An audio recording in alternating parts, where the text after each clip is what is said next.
పౌష్ట్యలక్ష్మికి పల్లెలు స్వాగతం పలుకుతున్నాయి. ముంగిట ముత్యాల ముగ్గులతో, ముగ్గుల్లో శుభప్రదమైన గొబ్బెమ్మలతో, గొబ్బెమ్మల సిగలో బంతుల అందాలతో, భోగి మంటల సందళ్లు, భోగి పళ్ల వేడుకలతో సంక్రాంతి తొలి రోజైన భోగి సంబరాలు వాడవాడన సంప్రదాయాన్ని ప్రతిబింబిస్తున్నాయి. మార్పుకు సంకేతంగా జరుపుకునే ఈ సంక్రాంతి రైతులకు సంబరాల క్రాంతి కావాలని ఆకాంక్షిస్తూ శుభాకాంక్షలు అందిస్తోంది మీ జై కిసాన్. ఈనాటి ముఖ్యాంశాలు: విరిసిన హేమంతం, వికసించిన విరుల సేద్యం, లాభాలు పంచుతున్న భోగి పండ్లు, కరువు జిల్లాలో కొత్త కాంతులు, పాల పోటీలు, ఎద్దుల పందాలతో కళకళలాడుతున్న పల్లెలు, పల్లె పట్టుల్లో పల్లవించని సంక్రాంతి శోభ, కాసులు కురిపిస్తున్న పందెం కోళ్ల పెంపకం, పోషణ కోసం వేలల్లో ఖర్చు పెడుతున్న రైతులు.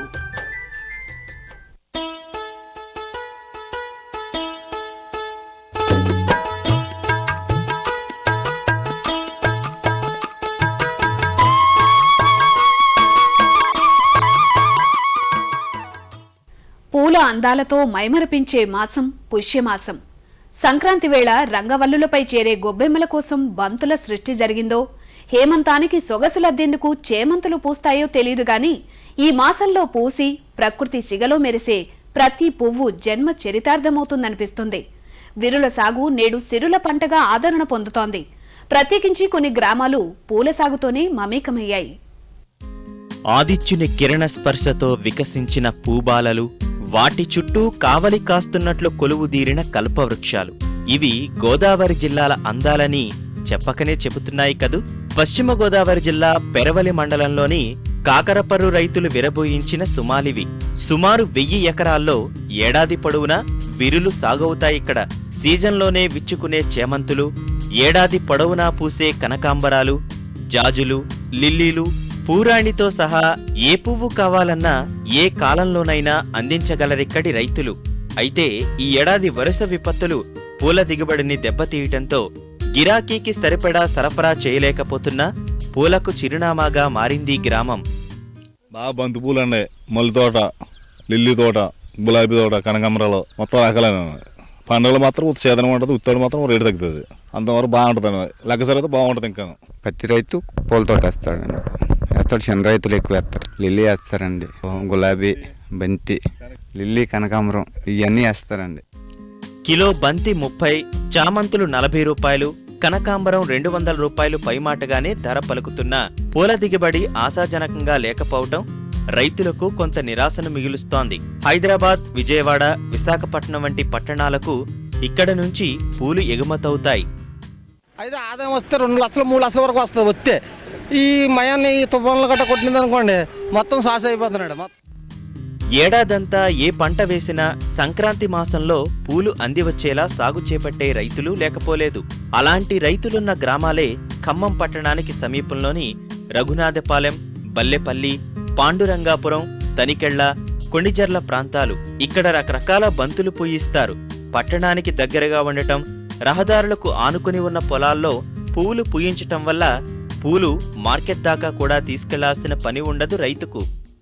ఈ మొక్కజొన్న కానీ, పత్తి కానీ, మిరపదాట వీటన్నిటికంటే ఇది బంతిపూలు మంచి ఆదాయం బాగుంది. గత 5 సంవత్సరాల నుంచి చేస్తున్నా. ఏమైందంటే రైతులు ఇప్పటికీ ఆల్మోస్ట్ 5 ఎకరాల నుంచి 15 నుంచి 20 ఎకరాలు లాభపడ్డారు. చుట్టుపక్కల ఖమ్మం చుట్టుపక్కల కానీ కేజీ 100 రూపాయలు అమ్ముకోవడం వల్ల డిమాండ్ ఇచ్చా మంచి లాభాలే వచ్చినాయి. తోటలో చెట్టు నుంచి కోసిన తాజా పువ్వుల కోసం ఇక్కడికొస్తుంటామని, తక్కువ ధరకే మంచి పువ్వులు దొరుకుతాయని వినియోగదారులు సంతోషం వ్యక్తం చేస్తున్నారు. అంటే జనరల్గా మార్కెట్లోకి వెళ్తే మనకి ఎక్కువ కాస్ట్ ఉంటుంది అండ్ మనం చూస్ చేసుకోలేము.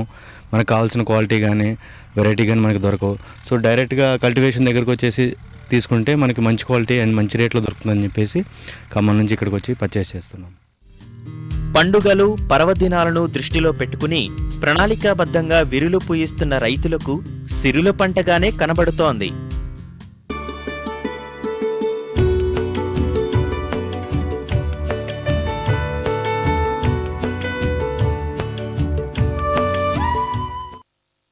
ఈనాటి భోగి పండుగకు రేగుపళ్లకు మధ్య అవినాభావ సంబంధం ఉంది.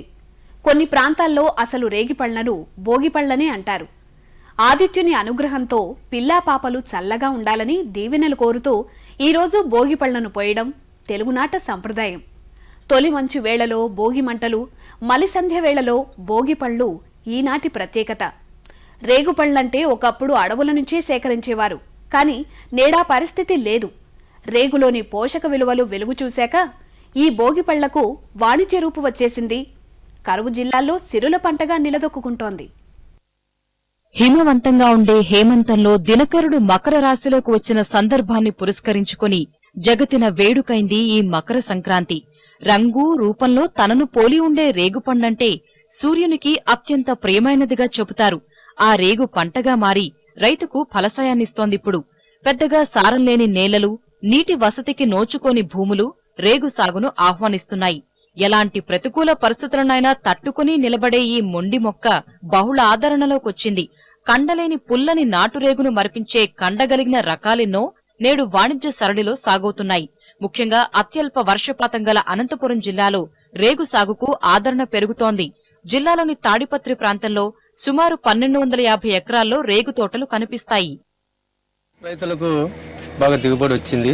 అందుకై రైతులు ఏమి ఇబ్బంది పడుకోకుండా ఆర్థికంగా ముందుకు పోయే అవకాశాలు ఉన్నాయి. ఒక్కొక్క చెట్టుకు వచ్చేసి 1500 నుంచి 2500 దాకా డబ్బు వస్తుంది. దాని ఖర్చు వచ్చేసి 400 నుంచి 600 వరకు పెట్టుబడి వస్తుంది. రేగు సాగులో సమస్యలు లేవుగాని కోత కూలీనే అధికంగా ఉంటుంది. రేటు పలికితే సరే, లేదంటే రైతుకు లోటు వస్తుంది. ఒకప్పుడు జిల్లాలో రేగు తోటలను రైతులు తొలగించారంటే ఇదే కారణం. గతం మాటెలా ఉన్నా జిల్లాలో రేగు సాగు చేస్తున్న రైతులు 2 ఏళ్లుగా మంచి లాభాలనే కళ్లజూస్తున్నారు. ఎకరాకు వచ్చేసి రెండు సిల్లర్ అట్లా వచ్చింది సార్. ఏమంటే పెట్టుబడి కూడా ఉంటుంది సార్. దీనికి పెట్టుబడి వచ్చేసి ఒక 1.5 దాకా వచ్చింది 2 ఎకరాలకు. ఇప్పుడంటే 1.5 దాకా వచ్చింది సార్ పెట్టుబడి. ఎంత ఆదాయం అంటే ఎకరాకు వచ్చేసి 2 దాకా 2 ఎకరాలకు వచ్చేసి 4 సిల్లర్ అట్లా సార్. ఈ ప్రాంతంలో ఎకరా రేగు నుంచి రైతులు 20 నుంచి 25 క్వింటాళ్ల వరకు దిగుబడులు సాధిస్తున్నారు. సాధారణంగా సెప్టెంబర్ నుంచి జనవరి వరకు పండ్లు మార్కెట్ చేయటానికి అందివస్తాయి. రేటు అటూ ఇటుగా ఉన్నా ఎకరాకు 2 లక్షల పైగానే రైతుకు ఆదాయం వస్తోంది. ఇక్కడ నుంచి రేగు పండ్లు కటక్, విజయవాడ, హైదరాబాద్, తిరుపతి, బెంగళూరు, ఆదోని, నెల్లూరు, రాయచోటి వంటి ప్రాంతాలకు ఎగుమతి చేస్తున్నారు. ఎక్కడి నుంచైనా రాని తాడిపత్రి మార్కెట్ యార్డు నుంచి ప్రతిరోజు 70 టన్నుల వరకు రేగు పండ్ల ఎగుమతి జరుగుతోంది. పండించిన పంట ఇటు చెన్నైకి లేదంటే ఇట్లా విజయవాడ, తాడపత్రి లోకల్ మార్కెట్ యార్డ్కి తోలుతాం సార్. మేము ఎకరాకు వచ్చేసి లక్ష చిల్లర ఆదాయం వస్తుంది. ఇప్పుడు నిల్వగుణం అధికంగా కలిగి దూర ప్రాంత రవాణాను తట్టుకోగలిగిన ఎన్నో రేగు రకాలు సాగుకు అందుబాటులోకొచ్చాయి. రేగుతో ఎన్నో ఉపోత్పత్తుల తయారీ కూడా ఊపందుకుంటోంది. ఇక ఈ పేదవాడి యాపిల్ ఎలాంటి ఒడుదుడుకులు లేకుండా పండించేవాడికి లాభాలు తెచ్చిపెట్టే పంటగా విరాజిల్లాలని భోగి పండుగ సాక్షిగా ఆకాంక్షిద్దాం. ఇప్పుడు సంక్షిప్త సమాచారం. సంక్రాంతి పండుగ పాడి పంటల కలబోత. పాడి పంటలను 2 కళ్లుగా భావించే కర్షకులు పశుగణాలతో మమేకమై జరుపుకునే వేడుక ఇది. పాల పోటీలు, ఎద్దుల పందాలు, బండులాగుడు పోటీలతో పల్లెల్లో సంబరాలు నింగినంటుతున్నాయి. అందంగా ముస్తాబైన బసవన్నలు క్యాట్ వాక్ చేస్తుంటే పశుపోషణకుల మనసులు మైమర్చిపోతున్నాయి. కృష్ణా జిల్లాలోని హనుమాన్ జంక్షన్లో పశుసంవర్ధక శాఖ, రాష్ట్ర పశుగుణాభివృద్ధి సంస్థలు సంయుక్తంగా నిర్వహించిన రాష్ట్ర స్థాయి పాల పోటీల్లో పాల్గొనేందుకు రైతులు అమితాసక్తి కనబరిచారు. తూర్పు, పశ్చిమ, కృష్ణా, గుంటూరు జిల్లాల నుంచి రైతులు తమ పశు సంపదను తీసుకువచ్చి పోటీలలో పాల్గొన్నారు. సంకర జాతులతో పోటీ పడేలా పాల దిగుబడినిచ్చిన ఒంగోలు ఆవులు, ముర్రా గేదెలు, ఫారం ఆవులకు కూడా పాల పోటీలు నిర్వహించారు. ప్రతి జాతిలోనూ అత్యధిక పాల దిగుబడినిచ్చిన పశుపోషకులకు నగదు బహుమతులందజేశారు. ఒంగోలు జాతి, సంకర జాతి, ముర్రా జాతి గేదెలు మొత్తం అన్ని జాతులు ఉన్నాయండి. నేను పశుపోషకుల్లో మాత్రం నేను చాలా శ్రద్ధ జాగ్రత్తలు తీసుకుంటాను. దాని గురించి నేను ఎక్కడికి వెళ్ళినా సరే జయగానే అప్చేయం లేదు. అయితే పశువుల పోటీలను మేము రైతులందరం వచ్చాము ఇక్కడ ఆశగా చూద్దామని. పశువులు బాగానే వచ్చినాయి, పోటీలు బాగున్నాయి. కానీ గవర్నమెంట్ ప్రోత్సాహం ఇచ్చి ప్రతి జిల్లాకే ఒక చోట పెడితే బాగుంటుందని మేము రైతులను కోరుతున్నాం. జిల్లాలోని ఉయ్యూరులో కేసీపీ చక్కెర కర్మాగారం ఆధ్వర్యంలో ఎడ్ల అందాల పోటీలు జరిగాయి. సుమారు 100కు పైగా జోడీ బసవన్నలు ప్రదర్శనలో పాల్గొన్నాయి. ఉత్తమమైనవిగా నిలిచినవి బహుమతులు అందుకున్నాయి. ఈ ప్రదర్శనలో ఎక్కువ గుడ్లు వచ్చినప్పటికీ కూడాను అన్ని గుడ్లు చాలా బాగా ఉన్నాయి. ఇందులో బాగోని అనే ఏది లేదు. పశుగణాల పోటీలను సందర్శించేందుకు రైతులు ఔత్సాహికులు అశేషంగా విచ్చేశారు.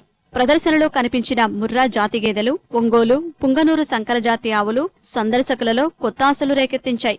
రూపం, పాల దిగుబడి, ఖరీదు అంశాలలో వేటికవే సాటి అన్నట్లుగా ఉన్న పశురాజాలు ప్రత్యేక ఆకర్షణగా నిలిచాయి.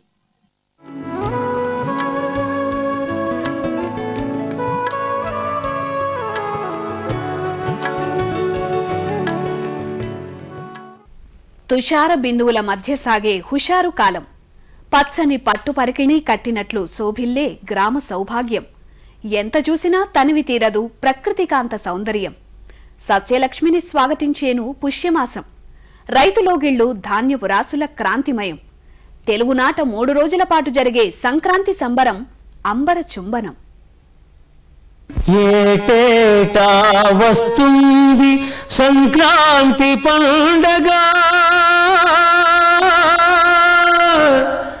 బీద సాదలకెల్ల ప్రియమైన పండగ. ఈనాటి సంక్రాంతి అసలైన పండగ, ఇసలైన పండగ. కష్టజీవులకు అది ఎంతో కన్నుల పండగ, అది కన్నుల పండగ. ఈనాటి సంక్రాంతి అసలైన పండగ, ఇసలైన పండగ. కష్టజీవులకు అది ఎంతో కన్నుల పండగ, అది కన్నుల పండగ. ధాన్యలక్ష్మి తాండవించే రోజుల్లో వచ్చే సంక్రాంతి వేడుకలు ఇలా పల్లెల్లో ప్రతిబింబించేవి. కాని నేడా పరిస్థితులు ఎక్కడా మచ్చుకైనా కనిపించడం లేదు. ఏడాది కష్టం ఎందుకు కొరగాకుండా పోయి పెట్టిన పెట్టుబడులైనా వెనుకురాని దైన్యం తాండవిస్తోంది. తిండి గింజల మందమైన చేతికి రాని కాలం రైతులను కృంగదీస్తోంది. రైతుకేమీ హుషారుగా లేదండి. ఏ పంట సరిగ్గా ఏ రైతుకి కూడా చేతికి రాలేదు. పండగ ఇంకేముందని, పండగ తింటా కూలీలు పండుగ ఎక్కడ చేసుకోండి బాబు. సంక్రాంతి పండుగ చాలా బలహీనంగా ఉన్నట్లు అంటే ఏంటంటే పండగ వాతావరణం అంటూ ఏంటో కొత్త తెలియ మర్చిపోయిన పరిస్థితుల్లో ఉన్నాడండి రైతు. పండగలాగే లేదండి మాకు ఈ సంవత్సరం. దాదాపు అన్ని పంటలు చేతికొస్తూ రైతు చేతిలో 4 రూపాయలుండే కాలంలో వచ్చే సంక్రాంతే రైతుకు పెద్ద పండుగ. హరిలో రంగహరి అని హరిదాసులు తిరగాడిన, గంటల సవ్వడితో జంగదేవరులు దీవెనలందించిన, అమ్మగారికి దండం పెట్టు అయ్యగారికి దండం పెట్టు అంటూ గంగిరెద్దులవాడు డూడూ బసవన్నల్ను ఆడించిన, చేతికి ఎముకల లేని దాతృత్వం ప్రదర్శించే రైతుల సాయం కోసమే. కాని నేడు దానికి భిన్నమైన పరిస్థితులు. పట్టి చూసినా ఎక్కడా పండుగ సంతోషం పల్లెపట్టుల్లో కనబడటం లేదు. పగబట్టినట్టుగా మారిన ప్రకృతితో వ్యవసాయం జోదంగా మారింది. నిబ్బరంగా సేద్యం చేసుకునే అవకాశాలు అడిగంటిపోతున్నాయి. పండగ వాతావరణం ఆవిరైపోతోంది. భోజనానికి ధాన్యం లేవు, అలాగే విత్తనాలు లేవు. పండగొంటి పూట ఎవరైనా భిక్షానికి వస్తే రైతులు భిక్షం దానం చేయడం మాకు అలవాటు. దానికి కూడా మాకు ఈ సంవత్సరం తెలియక ధాన్యం లేవు. చాలా ఏనాది స్థితిలో పెట్టుబడి నిలకుండా సరిపోతుంది అతను బతుకంతా. ఈ పరిస్థితిలో రైతుకి వ్యవసాయం అంటే చాలా ఏన స్థితిలో రైతు ఉన్నారండి. సంక్రాంతి కాంతితో తేజోమానంగా ఉండే డెల్టా వరుస విపత్తులతో కళావిహీనమైపోయింది. సీమవాకిట కరువు తాండవిస్తోంది. తెలంగాణ పంటలు లేక తెల్లబోయింది. పంట పోయినా పాడి ఆదుకునే కాలమూ కనుమరుగైపోయింది. పాడి పంటలతో పాలకుండలతో అలరారే గ్రామాల్లో గడ్డిపరకలు లేక మూగజీవాలు అల్లాడే గడ్డుకాలం పండుగ ఆనవాళ్లను చెరిపేస్తోంది. ఇబ్బందికరమైన వాతావరణం ఉంది సార్. పొలాల్లోకి వెళ్తే మేపు లేదు, ఉండే చెనిక్కాయ అంతా గుంటకు పాసేసి మొత్తం మన్ను మాదిరిగా అయిపోయింది. మేత లేదు. ఏదో కట్టికొల్లు వాళ్ళు కొనాలా, రైతులు కొనే అవకాశం లేదు. రైతులు కొనాలంటే మేపుకు భయపడుతున్నారు. దానికోసం ఇట్లా పరిస్థితులు ఉన్నాం. ఖరీఫ్ కష్టాలను మిగిల్చితే రబీ సాగు నీరెంతవరకు అందుతుందో అంతుపట్టని తీరుగా ఉంది. చేసిన అప్పు తీర్చేదారి కానరాకుంది. చేతికొచ్చిన పంటకు గిట్టుబాటు మృగ్యమవుతోంది. అసలు పండుగేటో రైతు దగ్గర డబ్బులు లేవు, ఏం చేస్తాక ఏమీ లేక పండుగే లేకుండా పోయింది రైతులకి. రైతు పరిస్థితి మద్దతు రేటు లేదు, ఏదీ లేదు. ధాన్యం చూస్తేనేమో 25 నుంచి 15 బత్తాలైంది. ప్రతి రైతు 5,000 నుంచి 10,000కి నష్టపోయాడు. పండుగ నాడైనా పిల్లా పాపలను సంతోషంగా చూసేందుకు సహకరించని ఆర్థిక స్థితి రైతుల కృంగుబాటుకు దారితీస్తోంది. రైతు దగ్గర ఒక్క నయా పైసా కూడా లేనటువంటి పరిస్థితి ఉంది. కనీసం పిల్లలకి పిండి వంటలు కానీ బట్టలు కానీ కొనుక్కోలేనటువంటి దయనీయమైనటువంటి పరిస్థితులు ఈ రైతాంగం కొట్టుమిట్టాడుతూ ఉంది.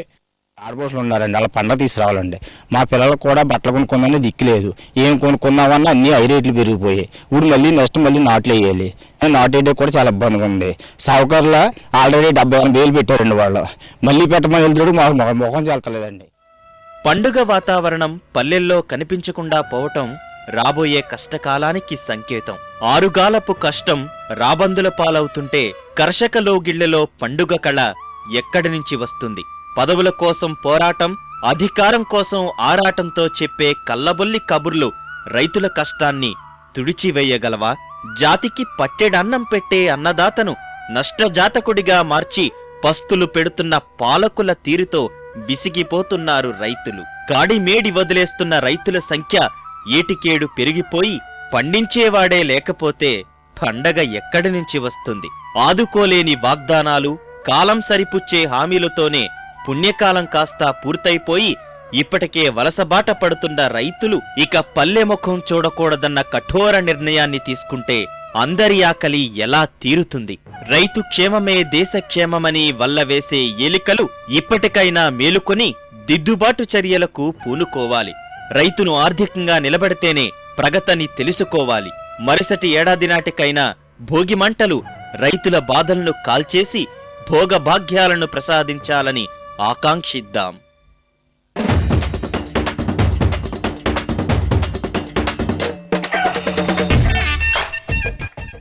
ఏ పండుగకు లేనన్ని ప్రత్యేకతలు, విశేషాలు సంక్రాంతి పండుగ సొంతం.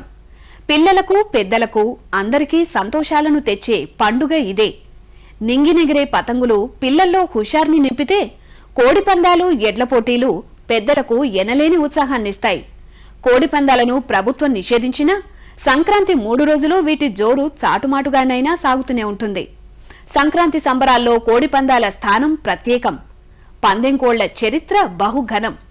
వీటి పెంపకం భలే ఖరీదైన వ్యవహారం. పొరుగు పుట్రా ఏరుకొని తినే కోడికేం ఖర్చు ఉంటుందనుకుంటే పొరపాటే. నమ్మాలని లేకపోతే పందెం కోళ్లను రైతులు ఎలా పెంచుతుంటారో మీరే చూడండి.